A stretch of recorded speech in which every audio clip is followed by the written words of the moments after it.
Attract of the nation, pride of the nation. ఈ రెండిటిని ఒకటిగా కలగాపొలగం చేసేసి ఒకప్పుడు మన దేశంలో ప్రైడ్ ఆఫ్ ది నేషన్ ఏంటంటే తాజ్‌మహల్ చెప్పేవాడు. తర్వాత సర్దార్ వల్లభాయ్ పటేల్ విగ్రహం వచ్చాక ఈ దేశంలో కాదు ప్రపంచంలోనే అతి ఎత్తైనటువంటి విగ్రహం. కాబట్టి ప్రైడ్ ఆఫ్ ద నేషన్ ఏంటి, ప్రైడ్ ఆఫ్ ద వరల్డ్ కూడా చెప్పుకోవచ్చు మనం సగర్వంగా. అట్లాగా చెప్పుకుంటుంటారు. అట్లాగా ప్రపంచంలో ఇంతకుముందు అతి ఎత్తైన కట్టడం ఏదంటే బుర్జ్ ఖలీఫా.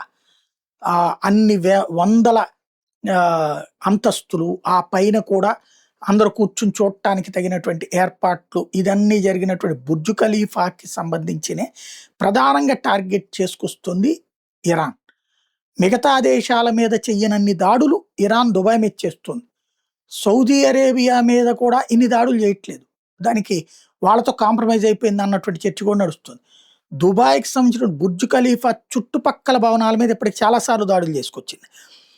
బుర్జ్ ఖలీఫానే దాని ప్రధానమైనటువంటి టార్గెట్. ఇప్పటికే అది కుదరకనే పక్కన దాడులు చేస్తుందన్నటువంటి విషయం ప్రధానంగా హైలైట్ అవుతుంది. దుబాయ్ ఐకానిక్ బిల్డింగ్ అయినటువంటి బుర్జ్ ఖలీఫా మీద జరిగినటువంటి ప్రయత్నం నిన్న కూడా విఫలమైంది.